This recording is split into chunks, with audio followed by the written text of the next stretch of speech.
in where these interfaces are going, it seems to me that that we've been using AR for toys, but if you look at the history of user interface, what we think of as user interface is fairly new.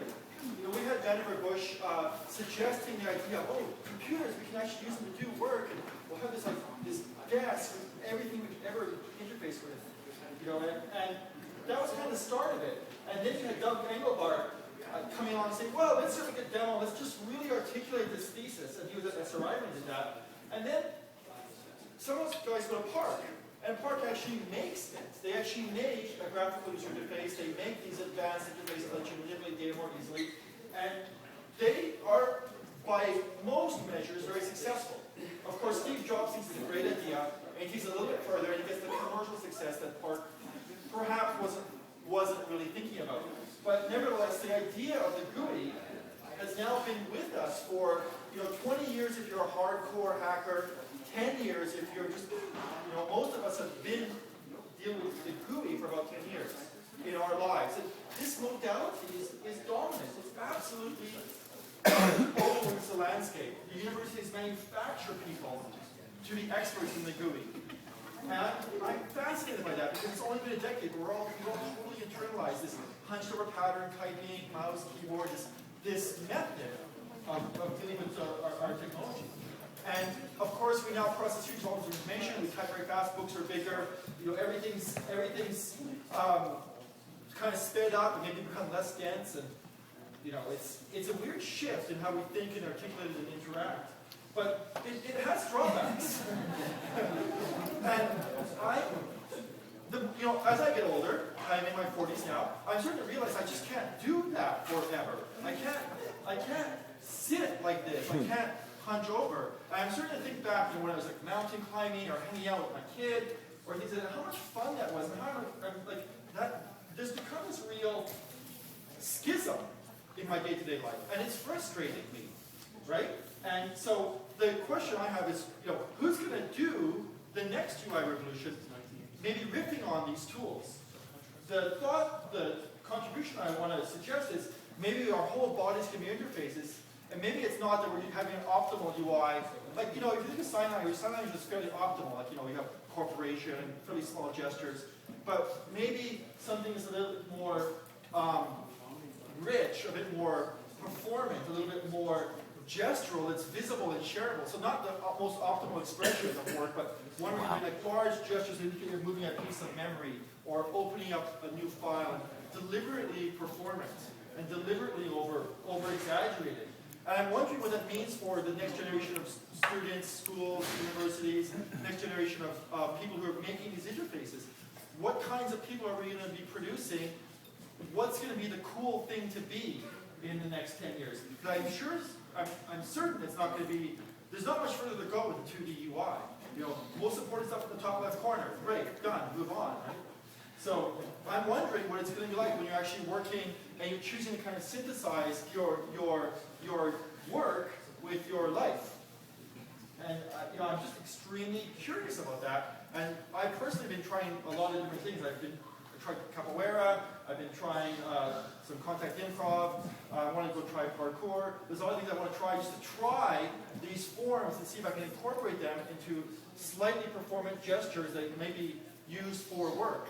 Imagine if you're like in a park in like 2020, and there's all these engineers hacking, but they're actually dancing, or like they're moving their bodies and they're doing work, and maybe it might even be faster than we work now.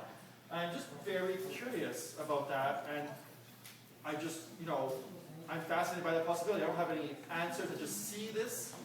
I don't know where it's going. I'm excited by it, and I just wanted to suggest this thought. And that's it.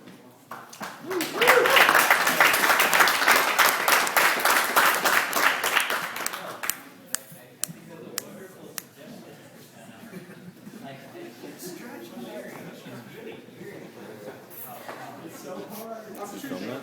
Yeah. Watch this. Watch what this guy's thing. I have something that I've created that I call a light nucleus. And what it is a way of interpreting movement and using movement as an interface that departs from the idea that you would point and ask and expect something to do something. And it moves into a user interface idea that you would flow with your data, with your computing, and it would be something that would be more natural. Just to show you what a light nucleus looks like, here's one right here. Now, this one is not watching me, and it's just basically steady. And it sort of repeats the same pattern over and over again. Most people who study computer science know what a loop is and know what a runtime is, and that's your runtime. That is runtime. And if you were to use something other than a Kinect and not have the benefit of a depth map, you would have problems like things moving around you. And I told myself this would be the quietest lightning talk ever, and it will be. I hope you guys enjoy it.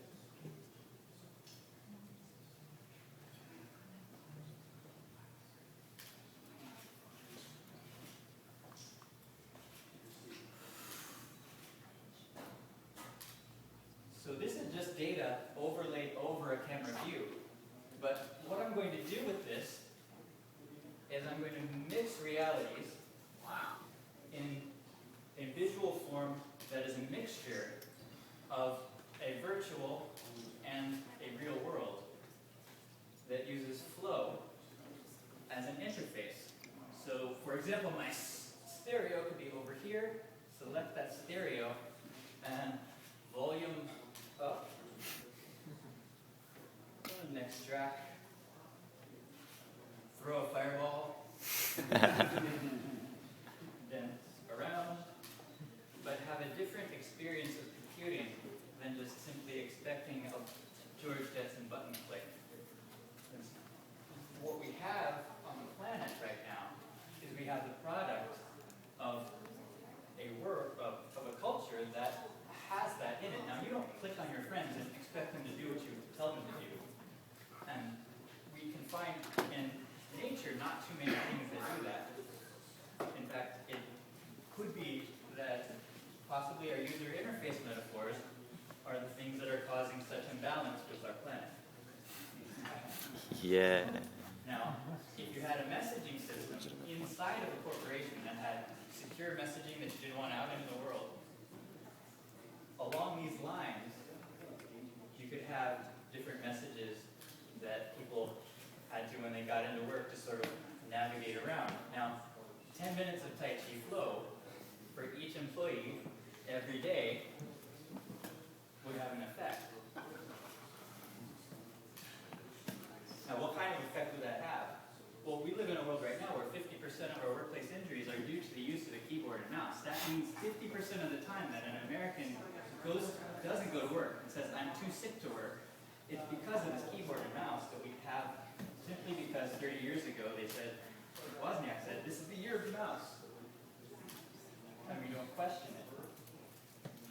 Now, I'm not thinking, what about these, I am thinking all the poor people who are injured, but I'm also thinking, what does our output look like if we get 50% of our workforce back? If we have 50% more output, so the mouse and the keyboard should go as soon as possible be replaced by some sort of interface.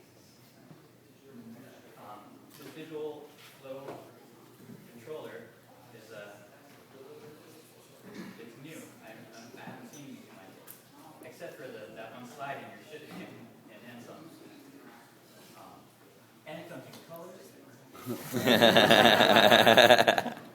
And it's very, very intuitive. And it actually came from the bodies of dancers that I brought in my lab. And I also studied contact improv and capoeira, and this one uses Tai Chi flow. And it looks chaotic at first, but that's only because we're in a world that's ordered a particular way. But I know that I can hit things very precisely, and even from this tiny How do you rate that? shifts, large shifts. And have you ever heard about the boat? Basically just kind of rocking the boat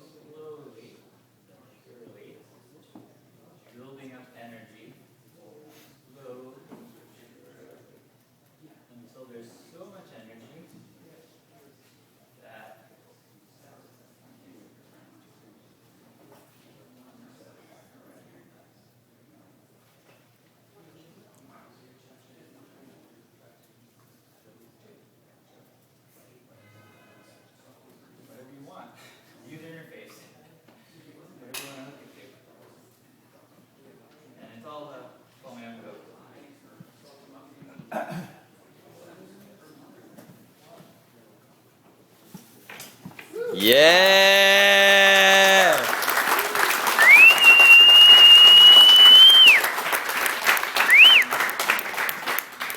I think that's a wrap for us tonight. Gene, you want to say anything else? Or? I don't think so. This has been awesome. You guys put on an incredible conference. Thank you.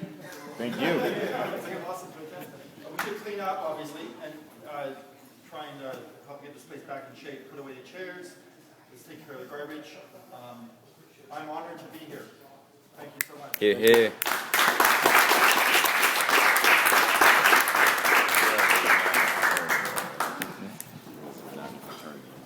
Snapping never gets old.